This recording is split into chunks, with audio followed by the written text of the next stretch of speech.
Ellas en acción. Salud, dinero y amor por el 98.5 de El Heraldo Radio. School, por supuesto, que pertenece al despacho de abogados. Muy buenas noches, Jorge, qué gusto saludarte. Muy buenas noches, un saludo muy afectuoso a ustedes y a toda la audiencia. Gracias, Jorge. Oye, ¿y cómo estás viendo este tema de reducción de horas laborales? ¿Se puede aplicar como se está planteando? Bueno, fue un compromiso que hizo el Ejecutivo Federal dentro de su plan de acción de este inicio de sexenio, y ahí se estableció que tenía la intención de llevar a cabo esta reducción de la reforma laboral. Y recientemente, la semana pasada, para ser exactos, publicó la Secretaría del Trabajo un documento en el cual se establecen los foros que van a hacerse para la reducción de la jornada laboral, con el propósito de que se puedan estar escuchando todas las voces. Es importante aclarar que ya es un tema que ha estado manejándose en el legislativo. Hubo varios intentos de reformas en legislaturas pasadas, de intentos en legislaturas pasadas, pero no se concretó, no se llevó a cabo, pero ahora me da la impresión que esto va para adelante y van a arrancar estos foros a partir del 19 de junio de este año aquí en la Ciudad de México. Muy buenas noches, Jorge. Te saluda Romina Román. Y ya, por ejemplo, la Concanaco y la Canacintra piden que esta reforma sea gradual y sectorial. ¿Cuál es tu opinión de esta reducción de la jornada laboral tal como está en este momento planteada? Sí escuché ese comentario de estas agrupaciones y pues yo comparto el punto de vista en el sentido de que sí debe de ser gradual. No podemos de la noche a la mañana establecer una reducción de jornada de golpe y porrazo que desestabilice a las fuentes de trabajo y que no se encuentren preparadas para llevarlas a cabo. Y también estoy consciente y comparto también el punto de vista en el sentido de que debe de ser sectorial. Las ramas industriales deben tener un tratamiento especial, no es lo mismo la aeronáutica que la minera, que la naviera, que algunas otras industrias, la automotriz tal vez, que requieran un tratamiento especial para echarla a andar. Y no dejar de tomar en cuenta que la gran mayoría de nuestras empresas son micro y pequeñas empresas y que también deben de tomarse en cuenta para el momento de realizar estos estudios, este programa que lo tienen ya establecido por parte de la Secretaría del Trabajo, que aprovecho de una vez la oportunidad para decirles que está dividido en 5 grandes bloques: el de productividad y salario, el de costo laboral, el de gradualidad, el de jornada laboral en otras partes del mundo y el bienestar laboral. Esos 5 puntos son los que pretenden ser abordados por representantes de trabajadores, de organizaciones empresariales y de académicos. Jorge, se vuelve a traer al tema esta alternativa de decir, menos horas laborales versus mayor productividad. ¿Esto sería posible? ¿Se está analizando? Para mí es fundamental que dentro de estas discusiones se aborde el tema de la productividad. Está rankeado México en la OCDE como uno de los países que tiene el mayor número de horas laborables, pero también es uno de los países que tiene el más bajo índice de productividad. Por lo tanto, es un buen momento para que se pueda discutir en ello y se puedan encontrar elementos con los cuales se pueda alcanzar el beneficio que pudieran tener los trabajadores al reducir esta jornada laboral, pero también el que se incremente la productividad para que tenga estos beneficios también el sector empresarial. Jorge, acabas de mencionar que México es de los países de la OCDE que tiene el número más alto de la jornada laboral. Desde tu punto de vista, ¿cuáles serían los pros y los contras de esta reducción de la jornada laboral? Mira, es indudable que primero es una tendencia a nivel mundial. Ya muchos países han tenido la oportunidad y lo han hecho de hacer esta reducción, y que de alguna u otra forma pues es un beneficio para los propios trabajadores, y que también los propios trabajadores lo asimilen como tal, que sea un equilibrio entre su vida laboral y el equilibrio que puede existir entre su vida familiar, de tal manera de que efectivamente logren ese propósito de estar junto con su familia. Y sabemos de las escaseces que existen, pero que no se vaya a aprovechar ese tiempo para poder tener alguna otra ocupación o alguna otra actividad, y mejor que se haga con esa finalidad para el beneficio de la familia. Entonces, sí es benéfico para ellos, pero también hay que tomar en cuenta de que no puede ser de una manera generalizada, y por lo tanto pues tiene que hacerse los estudios correctos y específicos para cada una de las ramas industriales, como ya lo había señalado, y que se pueda con ello alcanzar este objetivo fundamental de las empresas, que es la productividad, y encontrar mecanismos también de equilibrio. Hay otro factor que influye muchísimo en esto, que es la jornada extraordinaria. ¿Qué va a pasar? Otro elemento importante también es ¿qué tratamiento se le va a dar a la jornada diurna, a la nocturna, a la mixta? ¿Qué otro elemento también que hemos encontrado de otros países que han tenido éxito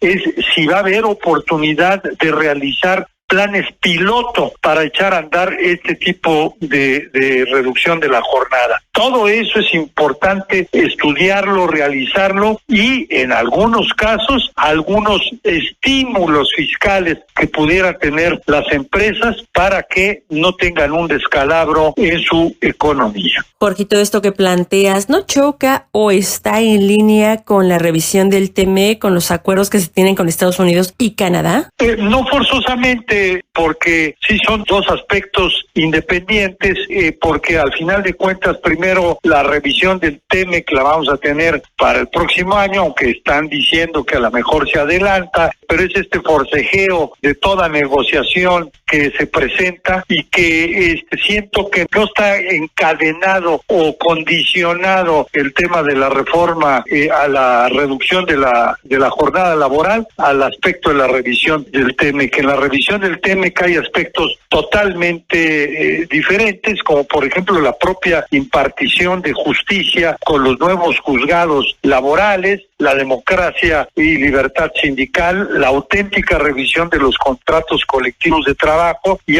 estos mecanismos laborales de respuesta rápida.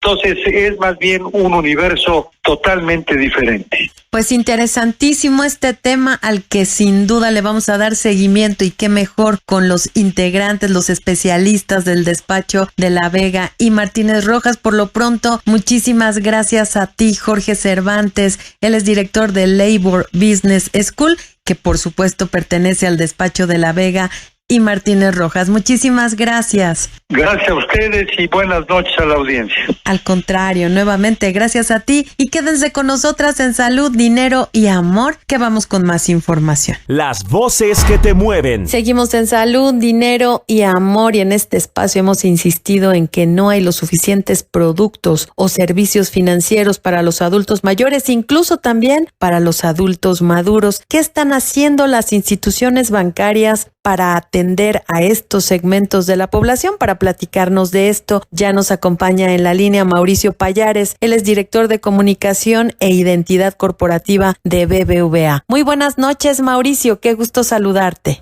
Hola, Romina, ¿cómo estás? Muy buenas noches. Gracias por la invitación. Al contrario, gracias a ti, y platícanos, ¿qué alternativas están ofreciendo, sobre todo en materia de crédito, los bancos para los adultos mayores y también para atender a los adultos maduros que pasan los 50, 55 años? Mira, yo te diría que no solamente a los adultos mayores, que por supuesto, por ser un colectivo vulnerable, pero a muchos otros colectivos estamos viendo temas de servicio y de productos. En el caso particular de los adultos mayores, sobre todo el tema de la atención en sucursal, que por ahí salieron hace algunos días casos que tuvimos en sucursales. A ver, lo primero es que lo lamentamos muchísimo, porque cualquier situación que ponga en una situación tan incómoda a un cliente, por supuesto que lo lamentamos, nos afecta y no queremos que suceda. Y luego también hay que ver que existen ya procedimientos para poder atender a los clientes que no pueden asistir a la sucursal. Esos procedimientos existen y de hecho pues ya los utilizamos en muchos casos. Es muy importante en estos temas también entender que para poder dar esa atención en la que un tercero actúa en nombre del cliente, pues nosotros tenemos que garantizar que la persona cumple con los requisitos para poder actuar en nombre del cliente. Si alguno de los documentos o de lo que nos pide la ley que cuidemos, que es en favor del cliente, no se cumple, pues no podemos llevar a cabo el procedimiento, porque si no, imagínate, estaríamos poniendo en riesgo el dinero de los adultos mayores o de cualquier otra persona que no pueda ir a la sucursal. Entonces, en eso tenemos que ser súper estrictos. Eso no quiere decir que no haya áreas de oportunidad. Siempre hay áreas de oportunidad. Y como lo hacemos constantemente, estamos revisando los protocolos para ver cómo podemos hacer todavía más sencilla la operación para los clientes que no pueden ir a alguna de las oficinas, ¿no? Y luego el tema de los productos, pues es algo que también siempre se está explorando. Ahí hay otros temas que se tienen que considerar, pero por supuesto que consideramos a todos los grupos vulnerables, ¿no? Mauricio, muy buenas noches. Te saluda Marielena Vega.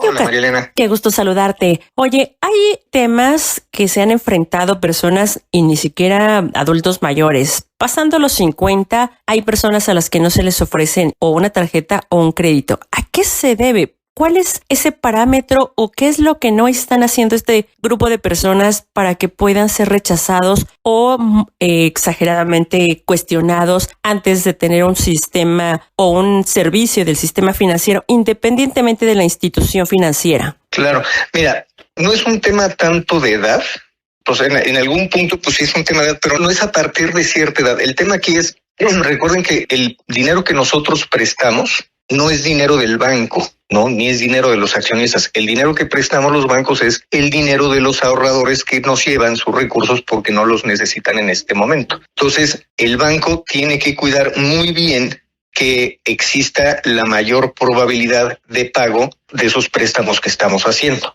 No nada más es un tema de edad, o no es un tema de edad, es un tema del riesgo de impago. Y hay gente, si no tiene la capacidad de demostrar que tiene los ingresos o las fuentes para poder repagar, pues entonces no podemos nosotros asumir el riesgo o poner en riesgo los recursos de los ahorradores. Y fíjate que esa es buena pregunta, porque precisamente ahorita hemos estado hablando mucho del tema del financiamiento, por ejemplo, a las pymes, ¿no? Y muchas de las pymes no están bancarizadas ni formalizadas. Entonces es muy complicado que le prestemos a una pyme si no tenemos información para saber cuál es la probabilidad de que nos regrese el pago, que es al final de cuentas dinero de los ahorradores. Entonces, no es un tema de edad, es un tema del perfil de riesgo. Mau, yo quiero insistir un poco en este tema de los adultos no tan mayores, adultos maduros, en donde cuando van a solicitar un crédito y tienen arriba de 50, 53, 54 años, una hipoteca, por ejemplo, ya están poniendo más trabas, están observando todo con más lupa y están tratando de acortar la vida del crédito. ¿Cómo están observando ustedes a esta población y si están siendo más estrictos con la aprobación de créditos? Pues mira, a ver, ese es un tema más de los departamentos de riesgo de los bancos. Yo no tengo la información para contestarles esa pregunta, pero a ver, lo que tengo cierto es que cualquier cambio en las condiciones o en las características de un producto, pues tiene que ver con el manejo de los riesgos, ¿no? Oye, que se puede flexibilizar, pues seguramente habrá oportunidades y sería el tema de revisar casos puntuales, pero a ver, el crédito ha estado creciendo y ustedes han visto ahí los reportes, ¿no? En nuestro caso, todos los créditos, ha crecido la cartera y ha crecido de manera sana, entonces no hemos tenido una contracción, al menos por temas de restricciones en las características de los productos, ¿no? Los movimientos en los créditos se dan por temas macroeconómicos, pero un tema de revisar las condiciones que se están dando a ciertos colectivos, si es que hay diferencias para ciertos colectivos, pero te digo, es más tema de las políticas de riesgos o en algún banco en particular que se estén determinando características específicas del producto, pero en lo general no tenemos una situación de ese tipo que digamos, oye, se está endureciendo el crédito para un colectivo en particular, yo no lo tengo en el radar, Mauricio, ¿hay elementos o qué les aconsejarías a nuestros amigos que nos escuchan y que sean pues visto atorados independientemente de esto con algún crédito, con alguna tarjeta. ¿Qué tendrían que estar haciendo para que esto no suceda? Mira, lo más importante, es una súper buena pregunta, Marilena.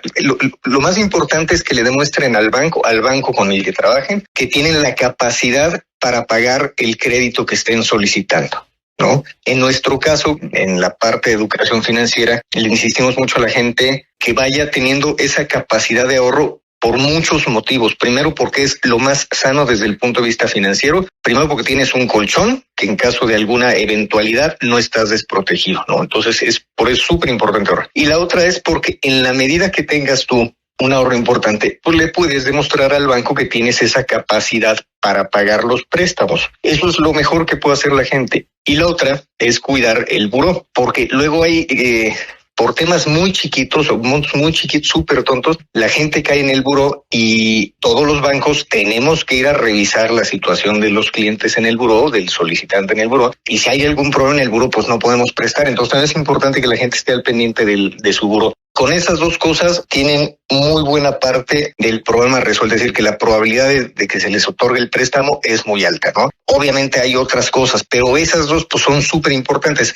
Demostrar que tienes la capacidad de pago y no estar en el buró. Y cualquier duda, algo que se atore, bueno, pues todos los bancos, seguramente voy a hablar por mis colegas de otras instituciones, pero en el caso de BBVA y seguramente en el resto, pues ante cualquier duda hay que hablar al banco, preguntar o ir a una sucursal y seguramente se va a arreglar, ¿no? Mauricio, nos queda un minutito, pero no quiero dejar de preguntarte si es un buen momento para pedir un crédito a pesar de este entorno macroeconómico en donde el crecimiento va a ser nulo, incluso hay quien lo anticipa negativo, y este escenario también internacional con las políticas que cada día pone en marcha el presidente Donald Trump.